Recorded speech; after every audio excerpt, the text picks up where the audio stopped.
Bonjour, je suis Sephora Elaïk, étudiante en deuxième année de Master DNE. Je vous présente aujourd'hui mon mémoire de fin d'études. J'ai travaillé sur l'usage des chatbots dans l'enseignement supérieur. Le nombre d'étudiants inscrits dans l'enseignement supérieur en France est en continuelle augmentation. Les difficultés d'adaptation sont nombreuses et peuvent influer sur la réussite. Des transformations ont lieu dans l'enseignement supérieur. En quantité, car de plus en plus d'étudiants de tous milieux se projettent plus loin dans les études, et en qualité, avec les réformes qui démocratisent encore plus l'enseignement supérieur.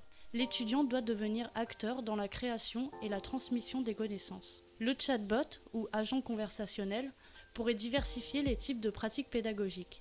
En entreprise, il aide déjà à l'intégration des salariés en rendant l'environnement de travail plus agréable et stimulant. Dans la même idée, les chatbots accompagneront les étudiants en devenant de véritables assistants personnels. Demandons-nous dans quelle mesure et à quel niveau les chatbots peuvent-ils favoriser l'inclusion des étudiants à l'université et permettre leur réussite. Le terme d'assistant virtuel est né dans les années 60. Le premier chatbot est Elisa, créé en 66 et qui simule un psychothérapeute. Puis l'explosion provoquée par Messenger de Facebook en 2016. Aujourd'hui, les bots existent pour tout, comme Ascovet, le chatbot vétérinaire. L'objectif est donc de maîtriser l'information, de diminuer les tâches répétitives et à faible valeur ajoutée. Il est un atout marketing et offre aussi la possibilité, pour la plupart, de s'adresser à un humain. L'intelligence artificielle sert principalement à comprendre le langage naturel. Il en existe de deux types. Tout d'abord, l'IA faible ne réalise qu'une tâche spécifique et peut apprendre pour s'améliorer. L'IA forte aurait un niveau d'intelligence semblable à l'homme et capable de résoudre des dilemmes. Le test de Turing vient du mathématicien cryptologue Alan Turing qui a anticipé des ordinateurs pouvant imiter un comportement humain. Actuellement, afin de réussir le test, les machines imitent les erreurs humaines pour tromper le juge, comme des fautes d'orthographe. L'objectif de créer des machines au niveau de l'intelligence humaine ne semble plus la priorité. En 2015, 50 chercheurs se sont donc réunis pour mettre au point un nouveau test dans l'idée originelle avec plusieurs petites épreuves. Le numérique se développe car il est un atout. C'est un outil communicationnel et pédagogique déjà bien connu par les jeunes. Étant donné que les chatbots se retrouveront partout, il faut commencer à penser à la façon de les intégrer à un parcours étudiant.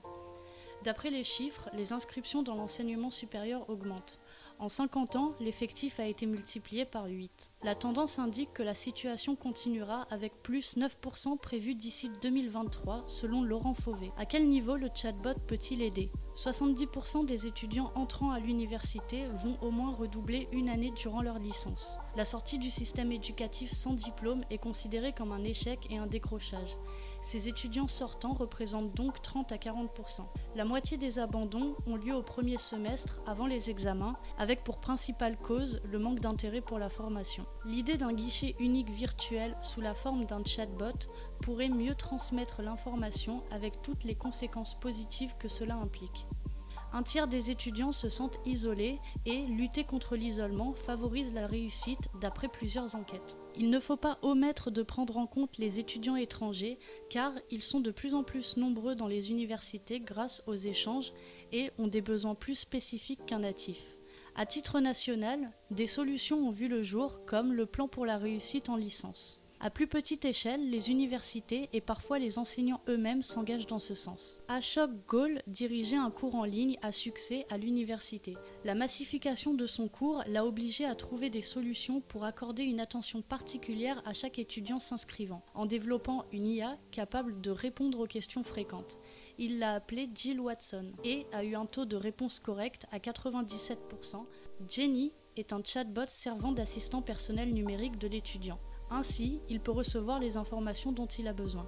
Beacon sert à favoriser la réussite de chaque étudiant. Il crée une relation de confiance et transmet des informations sur les étudiants en difficulté. L'outil a aidé plus d'étudiants en quelques mois qu'un agent durant un an. La solution du chatbot dans l'enseignement supérieur part de plusieurs besoins comme la disponibilité 24 heures sur 24, 7 jours sur 7 ou les réponses instantanées. Il y a deux modèles économiques pour un chatbot dans l'enseignement supérieur. En externe, il se fera via une plateforme avec un système de facturation en fonction de l'utilisation. En interne, il permettrait de maîtriser l'outil et le stockage des données, mais les coûts peuvent s'avérer très élevés. Les Learning Analytics servent à analyser les apprenants afin d'améliorer l'apprentissage. On distingue 4 niveaux d'analyse dont l'objectif va de l'analyse du cours à l'amélioration de l'apprentissage. On retrouve cette big data dans les chatbots. Le principal problème d'un bot est le manque de vocabulaire qui laisse les demandes de l'utilisateur sans réponse. Avec la big data, il y a toujours les risques de piratage et d'escroquerie dont il faut informer l'utilisateur. Nous avons adapté ce que nous avons étudié afin de proposer un chatbot directement testable par les premières années du master DNE pour faciliter la construction et l'étude des feedbacks. La construction d'un chatbot se fait par étapes sans en bâcler aucune. Il faut toujours penser à tester, analyser les retours et améliorer l'outil. La mise en ligne peut se faire une fois que la base du bot est construite. Le chatbot développé pour les premières années du master DNE s'appelle Bot, développé via BotNation.